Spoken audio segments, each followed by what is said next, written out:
തിരുവചനം തിരുവചനം. ഈശോ മിശിഹായ്ക്ക് സ്തുതിയായിരിക്കട്ടെ. പ്രിയപ്പെട്ട ദൈവജനമേ, ഈ ശുശ്രൂഷയിൽ പങ്കെടുക്കുന്ന നമ്മളെല്ലാവരെയും പരിശുദ്ധാത്മാവ് വലിയൊരു അഭിഷേകത്തിലേക്ക് ക്ഷണിക്കുകയാണ്. സാധിക്കുന്ന എല്ലാവരും ബൈബിളൊക്കെ എടുത്ത് വചനങ്ങളൊക്കെ ഒരുമിച്ച് വായിച്ച് നമുക്ക് ഈ അഭിഷേക ശുശ്രൂഷയിലേക്ക് പ്രവേശിക്കാം. ഇന്ന് നമുക്ക് വായിച്ച് ധ്യാനിക്കാൻ നൽകപ്പെട്ടിരിക്കുന്ന വചനം വിശുദ്ധ ഗ്രന്ഥത്തിലെ പഴയ നിയമത്തിലെ സാമുവേലിൻ്റെ പ്രവചനത്തിൽ നിന്നാണ്. ബൈബിൾ തുറക്കുന്നു. സാമുവേലിൻ്റെ 1-ാം പ്രവചനം 10-ാം അധ്യായം അതിൻ്റെ 6-ാം തിരുവചനം. First book of Samuel chapter 10 word 6. അതിമനോഹരമായിട്ടുള്ള ശക്തമായ കൃപയുടെ ഒരു വചനമാണ്. നമുക്ക് ഒരുമിച്ച് വായിച്ച് കൃപ സ്വീകരിക്കാം. വചനത്തിൽ ഇങ്ങനെ നമ്മൾ വായിക്കുന്നു: അപ്പോൾ കർത്താവിൻ്റെ ആത്മാവ് ശക്തമായി നിന്നിൽ ആവസിക്കും, നീയും അവരോടൊത്ത് പ്രവചിക്കാൻ തുടങ്ങും, മറ്റൊരു മനുഷ്യനായി നീ മാറും. മനോഹരമായിട്ടുള്ള വചനം നമുക്കൊരിക്കൽ കൂടെ വായിക്കാം. അപ്പോൾ കർത്താവിൻ്റെ ആത്മാവ് ശക്തമായി നിന്നിൽ ആവസിക്കും, നീയും അവരോടൊത്ത് പ്രവചിക്കാൻ തുടങ്ങും, മറ്റൊരു മനുഷ്യനായി നീ മാറും. പ്രിയപ്പെട്ടവരെ, സാമുവേൽ എന്ന പ്രവാചകൻ സാവൂളിനോട് പറഞ്ഞ വളരെ പ്രസക്തമായ ഒരു കാര്യമാണ്. നിന്നിൽ പരിശുദ്ധാത്മാവ് വരും, പരിശുദ്ധാത്മാവ് നിന്നെ ആവസിക്കുമ്പോൾ നീ മറ്റൊരു മനുഷ്യനായി മാറും. വചനം വായിച്ചു പോകുമ്പോൾ നമ്മൾ മനസ്സിലാക്കുന്നു, ഈ പറഞ്ഞ കാര്യം അതേപടി തന്നെ സംഭവിച്ചു. അതേ പുസ്തകം 10-ാം അധ്യായം അതിൻ്റെ 9-ാം തിരുവചനം. First Samuel chapter 10 words 9. വചനത്തിൽ ഇങ്ങനെ കാണുന്നു: സാവൂൾ സാമുവേലിൻ്റെ അടുക്കൽ നിന്ന് പോകാൻ തിരിഞ്ഞപ്പോൾ ദൈവം അവന് ഒരു പുതിയ ഹൃദയം നൽകി. സാമുവേൽ പറഞ്ഞതെല്ലാം അന്ന് തന്നെ സംഭവിച്ചു. സാവൂളിൻ്റെ ജീവിതത്തിൽ ഒരു പുതിയ അഭിഷേകം, അവൻ്റെ സ്വഭാവത്തെ വിശുദ്ധീകരിക്കുന്ന, അവൻ്റെ കാഴ്ചപ്പാടുകൾ മാറ്റുന്ന ഒരു പുതിയ അഭിഷേകം ലഭിച്ചു. നമ്മൾ ഈ ശുശ്രൂഷ സമയത്ത് ഈ വചനം വായിച്ച് ധ്യാനിക്കുന്നത് നമ്മുടെ എല്ലാവരുടെയും ജീവിതത്തിൽ, പ്രത്യേകിച്ച് ഈ കാലഘട്ടത്തിൽ അനിവാര്യമായ ഒരു അഭിഷേകത്തെക്കുറിച്ച് ഓർമ്മപ്പെടുത്താനാണ്. നമ്മുടെ സ്വഭാവത്തെ വിശുദ്ധീകരിക്കുന്ന, കാഴ്ചപ്പാടുകളെ മാറ്റിമറിക്കുന്ന പരിശുദ്ധാത്മ അഭിഷേകം. പ്രിയപ്പെട്ടവരെ, ഈ കാലഘട്ടത്തിൽ നമുക്ക് അനിവാര്യമാണ്. പ്രത്യേകിച്ച് കൊറോണയുടെ മഹാദുരിതത്തിൻ്റെ നടുവിലും ജീവിതത്തിൻ്റെ വ്യത്യസ്തങ്ങളായ പ്രശ്നങ്ങളിലൂടെ കടന്നു പോകുമ്പോഴൊക്കെ മനസ്സ് വല്ലാണ്ട് മരവിക്കും. നിരാശയും ദുഃഖവും ഒക്കെ നമ്മളെ വേട്ടയാടുമ്പോൾ ഈ പരിശുദ്ധാത്മ ശക്തി നമ്മളെ അതിശക്തമായി മുന്നോട്ട് നയിക്കുവാൻ പ്രചോദനവും കൃപയുമാവും. അപ്പം അതുകൊണ്ട് ഈ ശുശ്രൂഷയിൽ പങ്കെടുക്കുന്ന എല്ലാവർക്കും പരിശുദ്ധാത്മാവിൻ്റെ അതിശക്തമായ കൃപ ഈ ശുശ്രൂഷ സമയം തന്നെ വ്യാപരിക്കപ്പെടട്ടെ എന്ന് പ്രാർത്ഥിക്കുകയാണ്, ആശംസിക്കുകയാണ്. ഈ വിഷയത്തെക്കുറിച്ച് അല്പം കൂടെ മനസ്സിലാക്കുവാൻ പുതിയ നിയമത്തിൽ നമുക്കൊക്കെ പരിചയമുള്ള ഒരു വ്യക്തിയെ നമ്മൾ ഈ സമയം അല്പം ധ്യാന വിഷയമാക്കി സ്വീകരിക്കുകയാണ്. അത് മറ്റാരുമല്ല, ശിഷ്യപ്രമുഖനായ പത്രോസാണ്. നമ്മളൊക്കെ പത്രോസിനെ കുറിച്ച് പലതരത്തിൽ പഠിച്ചിട്ടുള്ളവരാണ്. പത്രോസിന് നമുക്ക് നല്ല പരിചയമാണ്. മീൻപിടുത്തക്കാരനായിരുന്ന പത്രോസ്, അല്പം ചൂടൻ സ്വഭാവമുള്ള എടുത്തുചാട്ടക്കാരനായ പത്രോസ്, യേശുവിനെ 3 തവണ തള്ളിപ്പറഞ്ഞ പത്രോസ്. ഈ പത്രോസിനെ നമ്മൾ ഈ വിഷയത്തോട് ചേർന്ന് ഒന്ന് ധ്യാനിക്കേണ്ടത് വളരെ അത്യാവശ്യമാണ്. അതിന് ധ്യാനിക്കുവാൻ നമ്മുടെ മുമ്പിൽ മത്തായിയുടെ സുവിശേഷം 14-ാം അധ്യായം അതിൻ്റെ 31-ാം തിരുവചനം നമ്മളൊന്ന് ധ്യാനിക്കുക. Saint Matthew's gospel chapter 14 words 31. വചനത്തിൽ ഇങ്ങനെയാണ്: ഉടനെ യേശു കൈനീട്ടി അവനെ പിടിച്ചുകൊണ്ട് പറഞ്ഞു, അല്പവിശ്വാസി, നീ സംശയിച്ചതെന്ത്? രംഗം നമുക്കറിയാം. പത്രോസ് വെള്ളത്തിൽ വീഴാൻ പോവാ. അവൻ വെള്ളത്തിൽ മുങ്ങിച്ചാകും. ആ അവസരത്തിൽ പത്രോസിൻ്റെ ചില നിലപാടുകൾക്ക് നടുവിൽ ഈശോ അവനോട് പറയാണ്, എടാ അല്പവിശ്വാസി, നീ എന്തിനാ സംശയിക്കുന്നേ? നമ്മൾ അതിന് തൊട്ട് മുമ്പുള്ള ചില വചനങ്ങൾ വായിച്ചാൽ ഈ വിഷയത്തിൻ്റെ പ്രാധാന്യം മനസ്സിലാകും. നമുക്ക് വായിച്ചു ധ്യാനിക്കാൻ പറ്റിയത് 28 മുതലുള്ള വചനങ്ങളാണ്. മത്തായിയുടെ സുവിശേഷം 14 അധ്യായം 28 മുതലുള്ള വചനം. പത്രോസ് അവനോട് പറഞ്ഞു, കർത്താവേ, അങ്ങാണെങ്കിൽ ഞാൻ ജലത്തിനു മീതെ കൂടി അങ്ങയുടെ അടുത്തേക്ക് വരാൻ കൽപ്പിക്കുക. വരൂ, അവൻ പറഞ്ഞു. പത്രോസ് വഞ്ചിയിൽ നിന്നിറങ്ങി വെള്ളത്തിന് മുകളിലൂടെ യേശുവിൻ്റെ അടുത്തേക്ക് നടന്നു ചെന്നു. എന്നാൽ കാറ്റ് ആഞ്ഞടിക്കുന്നത് കണ്ട് അവൻ ഭയന്നു. ജലത്തിൽ മുങ്ങിത്താഴാൻ തുടങ്ങിയപ്പോൾ അവൻ നിലവിളിച്ചു പറഞ്ഞു, കർത്താവേ, രക്ഷിക്കണമേ. വെള്ളത്തിലൂടെ നടക്കുകയാണ്. നടന്നുകൊണ്ടിരിക്കുമ്പോൾ ഇതാ കാറ്റടിക്കുകയാണ്. കാറ്റടിച്ചപ്പോൾ അവൻ്റെ നിയന്ത്രണമെല്ലാം നഷ്ടപ്പെട്ടു. പ്രിയപ്പെട്ടവരെ, ഈ പത്രോസ് ജീവിതത്തിൽ പലതവണ ഇപ്രകാരം കാറ്റടിക്കുന്ന അനുഭവത്തിലൂടെ കടന്നു പോയിട്ടുള്ളൊരു വ്യക്തിയാണ്. അവൻ ആദ്യമായിട്ടല്ല കടലിൽ യാത്ര ചെയ്യുന്നത്. വഞ്ചിയിലെ യാത്രയും വെള്ളവുമൊക്കെ അവന് നല്ല പരിചയമുള്ള നല്ല മുക്കുവനാണ്. ശിഷ്യന്മാർ ഒരുമിച്ച് യാത്ര ചെയ്യുന്ന പല ഘട്ടങ്ങളിലായി ഇതാ കാറ്റടിച്ച അനുഭവം അവരുടെയൊക്കെ ജീവിതത്തിലുണ്ട്. നമുക്കറിയാം, പല സമയങ്ങളിൽ യേശു കൂടെയുണ്ടായിരുന്നിട്ടും ഇവർ വാവിട്ട് നിലവിളിച്ച സന്ദർഭങ്ങളുണ്ട്. അയ്യോ, ഞങ്ങൾ നശിക്കാൻ പോകുന്നു, കാറ്റടിക്കുന്നു എന്ന് പറഞ്ഞാൽ മരണം മുമ്പിൽ കണ്ടപ്പോൾ പത്രോസ്ലീഹായുടെ സർവ്വ നിയന്ത്രണവും നഷ്ടപ്പെട്ടു. വലിയൊരു പ്രതിസന്ധി ഇങ്ങനെ കാറ്റായി രൂപപ്പെട്ടപ്പോൾ പത്രോസ്ലീഹായുടെ സകല നിയന്ത്രണവും നഷ്ടപ്പെട്ടു. അപ്പോൾ ഈശോ ചോദിച്ച ചോദ്യം, അല്പവിശ്വാസി, നീ എന്തിനാ അസ്വസ്ഥപ്പെടുന്നത്? ഇത് വളരെ പ്രധാനപ്പെട്ട ഒരു കാര്യമാണ്. കാര്യങ്ങളെല്ലാം വളരെ ശാന്തമായിട്ട് പോകുമ്പോൾ കുഴപ്പമൊന്നുമില്ല. എന്നാൽ ചില കാറ്റുകൾ അടിക്കുമ്പോഴാണ് നമ്മളൊക്കെ അസ്വസ്ഥപ്പെടുന്നത്. നമ്മൾ ചിന്തിച്ച് നോക്കിക്കേ, കൊറോണയുടെ ദുരിതം മാത്രമൊന്നുമല്ല, പലതരത്തിലുള്ള ജീവിതത്തിലെ കാറ്റടിക്കുന്ന അനുഭവം, പ്രതികൂലമായ കാറ്റ് അസ്വസ്ഥപ്പെടുകയാണ്, മനസ്സ് ഭാരപ്പെടുന്നു. അതൊരു പക്ഷേ വീട്ടിലെ ചില ബന്ധങ്ങളോട് ബന്ധപ്പെട്ടായിരിക്കാം. ഭാര്യയും ഭർത്താവും, അല്ലെങ്കിൽ മക്കളോടുള്ള ബന്ധം, സഹോദരങ്ങളോടുള്ള ബന്ധം, കുടുംബത്തിലെ തന്നെയുള്ള ചില കാര്യങ്ങൾ. നിങ്ങൾ നന്നായിട്ടൊന്ന് ചിന്തിച്ച് നോക്കിക്കേ. വിചാരിക്കുന്ന പോലെയൊന്നും കാര്യങ്ങളങ്ങ് നടക്കുന്നില്ല. സാമ്പത്തിക പ്രതിസന്ധി കാറ്റായി അടിക്കുകയാണ്. എന്തു ചെയ്യണമെന്നറിഞ്ഞുകൂടാ. പ്രത്യേകിച്ച് ഇന്ത്യയിലേക്ക് സാമ്പത്തിക പ്രതിസന്ധി വല്ലാണ്ട് അസ്വസ്ഥപ്പെട്ടുകൊണ്ടിരിക്കുകയാണ്. കച്ചവടം നടത്തിക്കൊണ്ടിരുന്നവർ, ജീവിതത്തിൽ ഉപജീവന മാർഗത്തിനു വേണ്ടി പല വഴികളിലൂടെ ആയിരുന്നവരൊക്കെ ഇതാ നട്ടം തിരിയുന്നൊരവസ്ഥ. പണ്ടത്തെ പോലെയല്ല. കാര്യങ്ങളെല്ലാം തലതിരിഞ്ഞുകൊണ്ടിരിക്കുമ്പോൾ ഭാരപ്പെടുന്ന മനസ്സാണ് നമുക്കൊക്കെ ഉള്ളത്. എല്ലായിടത്തും ഇത് കുടുംബങ്ങളിൽ മാത്രമല്ല, സകലയിടങ്ങളിലും ശക്തമായ കാറ്റടിച്ചുകൊണ്ടിരിക്കുകയാണ്, പ്രതികൂലമായ കാറ്റ്. ഈ കാറ്റടിക്കുന്ന സമയത്ത് പത്രോസ്ലീഹ നിലവിളിക്കുകയാണ്. ഇത് പത്രോസിൻ്റെ ഒരു ജീവിതാനുഭവത്തെ നമ്മൾ ധ്യാനിച്ചു. പേടിച്ചരണ്ട പത്രോസ്, മരണത്തെ മുഖാമുഖം കണ്ടപ്പോൾ പേടിച്ചരണ്ട പത്രോസ്, നിയന്ത്രണമൊക്കെ നഷ്ടപ്പെട്ടു പോയ പത്രോസ്. ഈ പത്രോസ് എൻ്റെയും നിങ്ങളുടെയും ഒരു അടയാളം പോലെ നിൽക്കുകയാണ്. നമ്മുടെ ഒരു പ്രതിനിധി എന്ന വണ്ണം ദാ നിൽക്കുകയാണ്. ഇനി നമ്മൾ രണ്ടാമതായിട്ട് ധ്യാനിക്കുന്ന പത്രോസ്, അത് അപ്പസ്തോല പ്രവർത്തനം 12-ാം അധ്യായം അതിൻ്റെ 6-7 തിരുവചനങ്ങളാണ്. Acts of the apostles chapter 12 verse 6 and 7.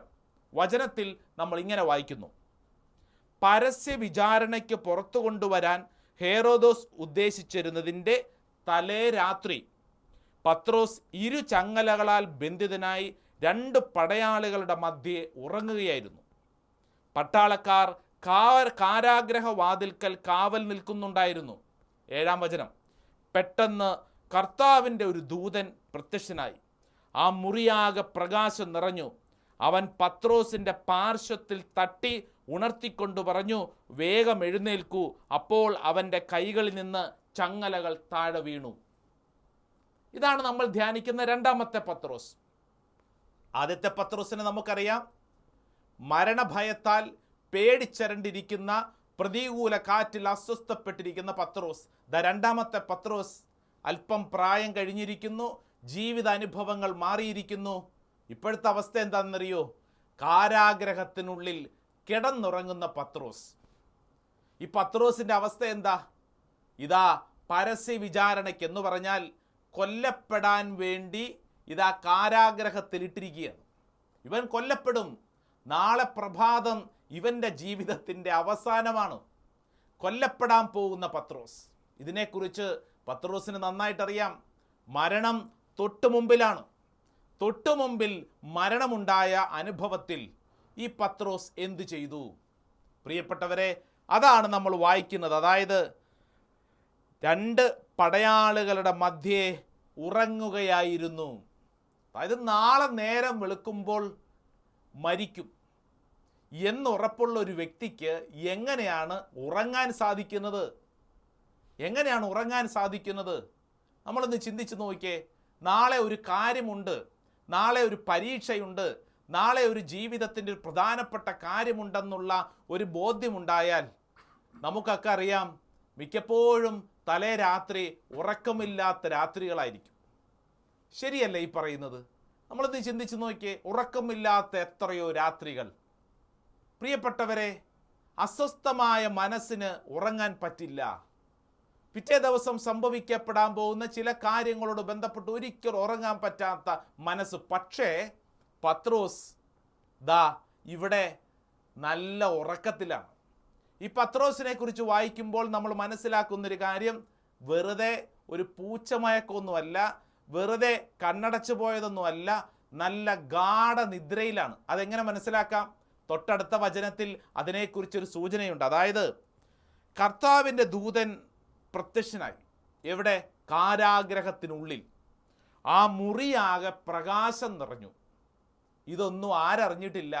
നമ്മുടെ പത്രോസ് ഏട്ടൻ അറിഞ്ഞിട്ടില്ല. വചനം പറയുന്നു, അവൻ പത്രോസിൻ്റെ പാർശ്വത്തിൽ തട്ടി ഉണർത്തിക്കൊണ്ട് പറഞ്ഞു എന്ന് പറഞ്ഞു കഴിഞ്ഞാൽ അത്രയും നല്ല ഡീപ്പ് ഗാഢമായ ഉറക്കമാണ്. അവനെ തട്ടി വിളിക്കുകയാണ്, പത്രോസേ നീ എഴുന്നേൽക്ക്, പത്രോസെ നീ എഴുന്നേൽക്ക്, നിന്റെ ഉറക്കം മതിയാക്ക്. പ്രിയപ്പെട്ടവരെ, ഈ പത്രോസിൻ്റെ സ്വഭാവത്തിൽ ഒരു മാറ്റം നമ്മൾ ശ്രദ്ധിച്ചില്ലേ? നാളുകൾക്ക് മുമ്പ് ജീവിതത്തിൽ ഇതാ പ്രതികൂലമായ കാറ്റടിച്ചപ്പോൾ മരണാനുഭവത്തിൻ്റെ മുമ്പിൽ പേടിച്ചരണ്ട, വെള്ളത്തിൽ മുങ്ങിത്താഴാൻ പോകുന്ന, വാവിട്ട് നിലവിളിച്ച പത്രോസ് ഇവിടെ തൊട്ടുമുമ്പിൽ മരണം കണ്ടുകൊണ്ട് സുഖമായിട്ട് ഗാഢനിദ്രയിലായിരിക്കുന്നു. ഈ പത്രോസാണ് ഇന്ന് നമ്മളെ വലിയൊരു ആത്മീയ കൃപയിലേക്ക് നയിക്കുന്നത്. ഈ പത്രോസിന് എങ്ങനെയാണ് ഇങ്ങനെ ഗാഢനിദ്രയിലാകാൻ സാധിച്ചത്? പ്രിയപ്പെട്ടവരെ, ഇത് നമ്മൾ പത്രോസിനോട് ചോദിക്കണം. പത്രോസേ, നിനക്ക് എങ്ങനെയാടാ ഇത്രയും വലിയ കൃപ ലഭിച്ചത്? പത്രോസിനോട് ചോദിച്ചാൽ പത്രോസ് നമ്മുടെ മുമ്പിൽ ഒരു ഉത്തരം പറയും. അത് പത്രോസിൻ്റെ ഒരു പ്രസംഗമാണ്. പത്രോസ് ദൈവജനത്തിൻ്റെ മുമ്പിൽ നിന്നുകൊണ്ടൊരു പ്രസംഗം പറഞ്ഞു. അതിസുന്ദരമായ ശക്തമായ മാനസാന്തരത്തിൻ്റെ പ്രസംഗം. അതേതാണ്? അപ്പസ്തോല പ്രവർത്തനം 2-ാം അധ്യായം 14 മുതലുള്ള വചനത്തിൽ പത്രോസ് ലീഹ ഈ ലോകത്തോടൊരു കാര്യം വിളിച്ചു പറയും. നമുക്ക് ആ വചനം ഒന്ന് വായിക്കാം. Acts of the apostles chapter 2 verse 14 onwards.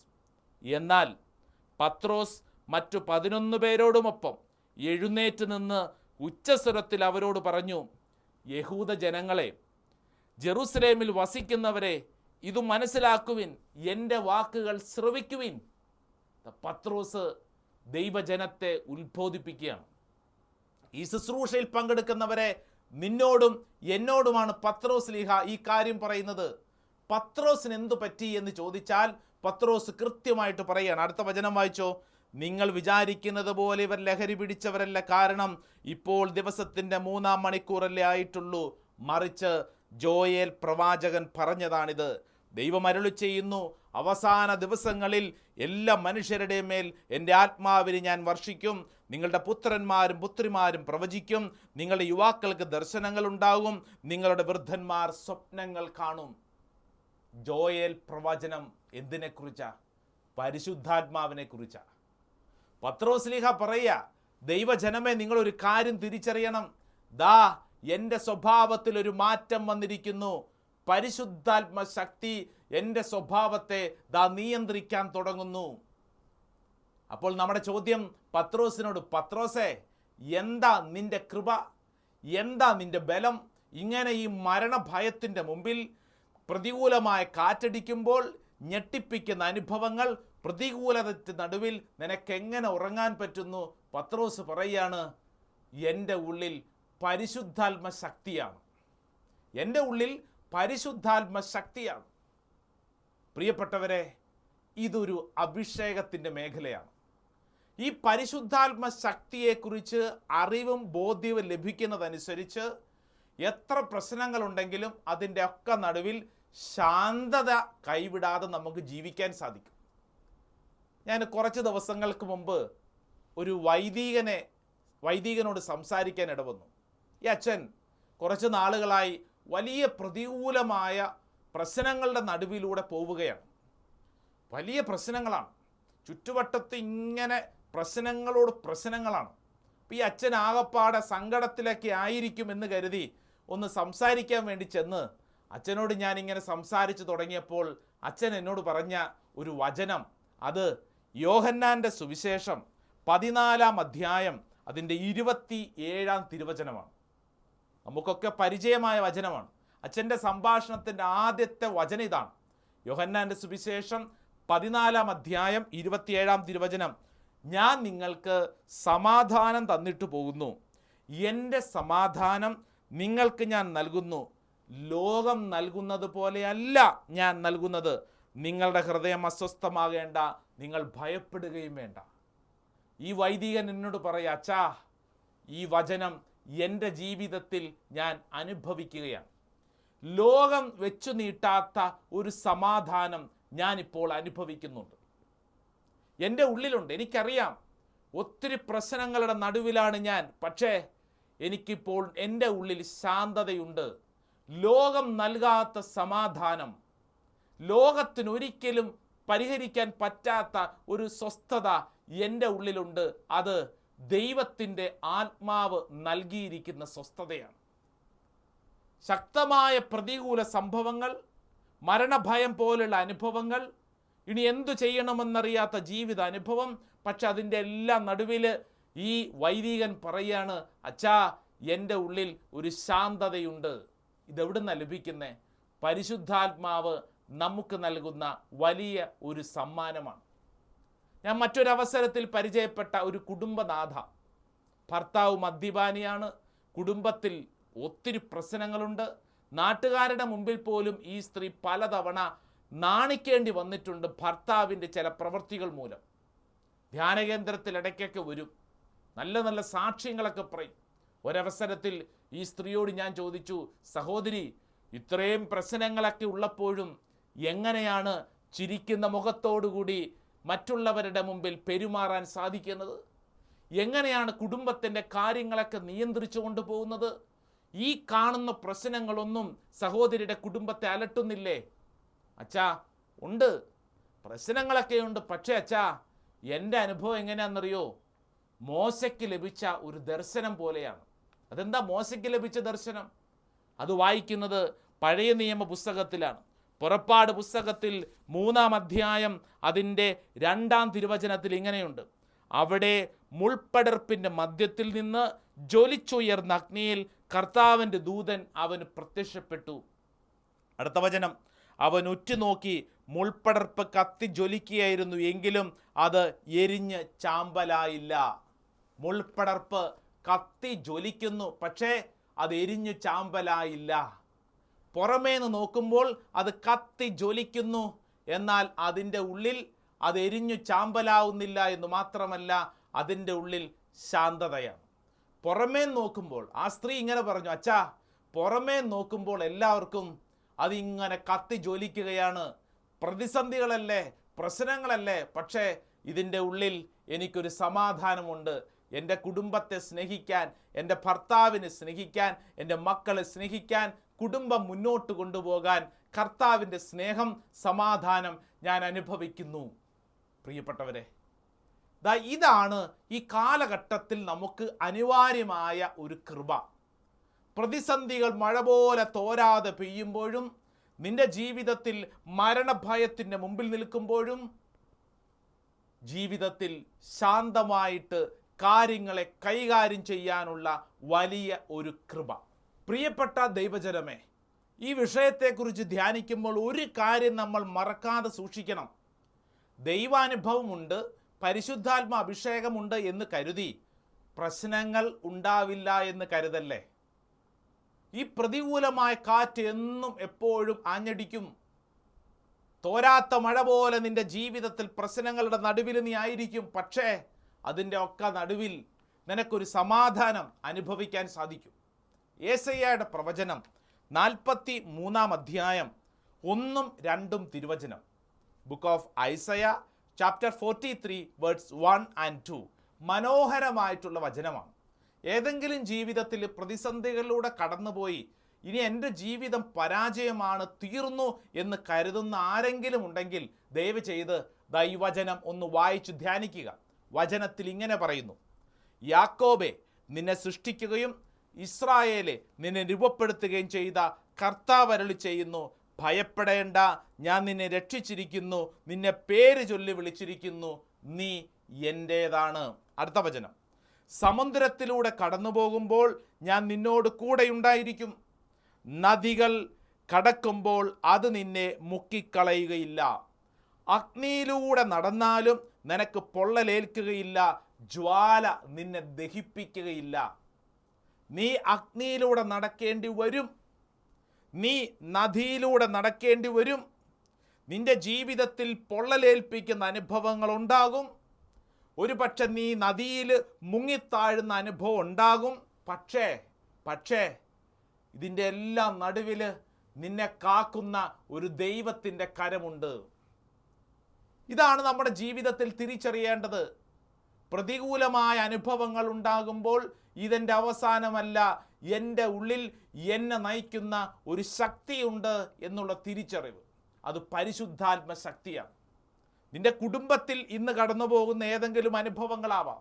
പ്രിയപ്പെട്ടവരെ, ക്ലെയിം ചെയ്ത് പ്രാർത്ഥിക്കണം. യേശയ്യായുടെ തന്നെ പ്രവചനം 11 അധ്യായം അതിൻ്റെ 2 തിരുവചനത്തിൽ നമ്മൾ ഇങ്ങനെ വായിക്കും. യേശുവിനെ കുറിച്ചുള്ള ഒരു പ്രവചന പുസ്തകമാണത്. അതിലിങ്ങനെ എഴുതിയിരിക്കുന്നു: കർത്താവിൻ്റെ ആത്മാവ് അവൻ്റെ മേൽ ആവസിക്കും, ജ്ഞാനത്തിൻ്റെയും വിവേകത്തിൻ്റെയും ആത്മാവ്, ഉപദേശത്തിൻ്റെയും ശക്തിയുടെയും ആത്മാവ്, അറിവിൻ്റെയും ദൈവഭക്തിയുടെയും ആത്മാവ്. പരിശുദ്ധാത്മാവ് നിന്റെ ജീവിതത്തിൻ്റെ സ്വഭാവത്തെ, കാഴ്ചപ്പാടുകളെ മാറ്റിമറിക്കുന്ന ദൈവത്തിൻ്റെ അത്ഭുത ശക്തി. ഇത് കടന്നു വരുമ്പോൾ സംഭവിക്കുന്നത് എന്താ? നമ്മുടെ സ്വഭാവത്തിൻ്റെ മാറ്റം മാത്രമല്ല, അന്തരീക്ഷത്തിൽ പോലും വലിയ ചലനങ്ങൾ. വായിച്ചു വരുമ്പോൾ ഇതാ ഇങ്ങനെ എഴുതിയിരിക്കുന്നു: നീതിയും വിശ്വസ്തതയും കൊണ്ട് അവൻ അരമുറുക്കും. 6 വചനം, 11 അധ്യായം 6 വചനം: ചെന്നായും ആട്ടിൻകുട്ടിയും ഒന്നിച്ചു വസിക്കും. നമുക്കിങ്ങനെ വിചാരിക്കാം, നിന്റെ വീട്ടിൽ നിന്റെ സ്വഭാവത്തോട് ഇണങ്ങാത്ത മനുഷ്യരുണ്ടാവാം, നിന്റെ ജീവിത പങ്കാളിയാവാം, നിന്റെ കുടുംബത്തിൽ പ്രിയപ്പെട്ടവരാവാം. എന്തു ചെയ്യും? അനേകരുടെ കുടുംബത്തിൽ സങ്കടമാണ്. അച്ഛാ, വിചാരിച്ച പോലെയല്ല സ്വഭാവങ്ങൾ, രീതികൾ വ്യത്യസ്തങ്ങളാണ്. എന്തു ചെയ്യും? വചനത്തിൽ പറയാണ്, ചെന്നായും ആട്ടിൻകുട്ടിയും ഒന്നിച്ചു വസിക്കും എന്ന് പറഞ്ഞാൽ ചേരാത്തതിനെ ചേർക്കും. ഇമ്പോസിബിൾ ആണെന്ന് കരുതിയിരിക്കുന്ന കാര്യങ്ങളെ ദൈവം ചേർത്ത് വയ്ക്കും. പ്രിയപ്പെട്ടവരെ, ഒരു പക്ഷേ വിവാഹ ജീവിതത്തിൽ ഇനി ഒരുമിച്ച് ജീവിക്കാൻ സാധ്യമല്ല എന്ന് കരുതുന്നവർ ഈ വചനം കേൾക്കുന്നവരുണ്ടാവും. ഇവളുടെ കൂടെയുള്ള ജീവിതം പറ്റില്ല, ഇവൻ്റെ കൂടെയുള്ള ജീവിതം പറ്റില്ല, ഇനി വേർപിരിയുന്നതാണ് നല്ലതെന്ന് ചിന്തിക്കുന്നവരുണ്ടാകും. ഇത് നിനക്കുള്ള ഒരു ദൂതാണ്. ദൈവത്തിൻ്റെ ആത്മാവ് കടന്നു വരുമ്പോൾ ചിന്തകളെയും ധാരണകളെയും കാഴ്ചപ്പാടുകളെയും മാറ്റിമറിക്കുന്ന അത്ഭുത ശക്തി. ഇത് നമ്മുടെ കുടുംബത്തിൽ സംഭവിക്കട്ടെ.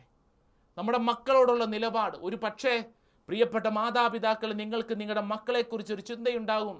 ചിലരുടെയൊക്കെ സ്വഭാവ ദൂഷ്യങ്ങൾ കാണുമ്പോൾ ഇവനൊന്നും നന്നാവില്ല, ഇവൻ ഇങ്ങനെയാണ്, ഇവൻ്റെ ജീവിതം തീർന്നു എന്ന് കരുതുന്നുണ്ടെങ്കിൽ പ്രാർത്ഥിച്ചാൽ പരിശുദ്ധാത്മാവ് നിറയാൻ ആഗ്രഹിക്കുന്നതനുസരിച്ച് മാറ്റങ്ങൾ സംഭവിക്കും. ഈ ശുശ്രൂഷ അപ്രകാരം സ്വഭാവ വിശുദ്ധീകരണത്തിൻ്റെ ഒരു അഭിഷേകത്തിൻ്റെ ശുശ്രൂഷയാണ്. പരിശുദ്ധാത്മാവ് നമ്മുടെ ചിന്തകളെ, വിചാരങ്ങളെ, ധാരണകളെ മാറ്റിമറിക്കും. അതുകൊണ്ട് സാമുവേലിൻ്റെ 1-ാം പുസ്തകം 10-ാം അധ്യായം അതിൻ്റെ 6-ാം തിരുവചനം നമുക്കൊക്കെ ഈ സമയം നമ്മുടെ ജീവിതത്തിലേക്ക് ക്ലെയിം ചെയ്യാം.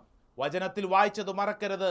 അപ്പോൾ ദൈവത്തിൻ്റെ ആത്മാവ് നിന്റെ മേൽ ആവസിക്കും, നിന്റെ ജീവിതത്തെ പരിപൂർണമായി മാറ്റിമറിക്കും. സാമുവേലിൻ്റെ പ്രവചനം നമ്മളിലൊക്കെ സംഭവിക്കട്ടെ. കൈകൾ കൂപ്പി ദൈവത്തിന് നന്ദി പറയാം. ഈ ശുശ്രൂഷയിൽ പങ്കെടുക്കാൻ സാധിച്ചതിനെ ഓർത്തുകൊണ്ട് പരിശുദ്ധാത്മാവെ എന്നിൽ നിറയണമേ എന്നുള്ള സുന്ദരമായ പ്രാർത്ഥന ജോൺ ബോൾ 2-ാമൻ മാർപ്പാപ്പയുടെ അതിസുന്ദരമായ പ്രാർത്ഥനയാണ്. എപ്പോഴും ഏത് പ്രതിസന്ധി ഉണ്ടാകുമ്പോഴും മാർപ്പാപ്പ ഇങ്ങനെ ആവർത്തിച്ച് പ്രാർത്ഥിച്ചുകൊണ്ടിരുന്നു. എന്താ? കം ഹോളി സ്പിരിറ്റ്, പരിശുദ്ധാത്മാവെ വരിക. നമുക്കും പ്രാർത്ഥിക്കാം. എന്തിനു വേണ്ടി? നമ്മുടെ സ്വഭാവത്തെ, കാഴ്ചപ്പാടുകളെ പ്രതികൂലമായ കാറ്റടിക്കുമ്പോൾ ജീവിതത്തിൻ്റെ മരണഭയത്തിൻ്റെ മുമ്പിൽ ധൈര്യപൂർവ്വം ശാന്തമായി ജീവിക്കാൻ പരിശുദ്ധാത്മാവെ വരിക. പ്രിയപ്പെട്ടവരെ, ഈ അഭിഷേകം എല്ലാവരിലും നിറയട്ടെ എന്ന് ആശംസിക്കുന്നു. ദൈവസമർത്ഥമായിട്ട് അനുഗ്രഹിക്കട്ടെ. ആമേൻ.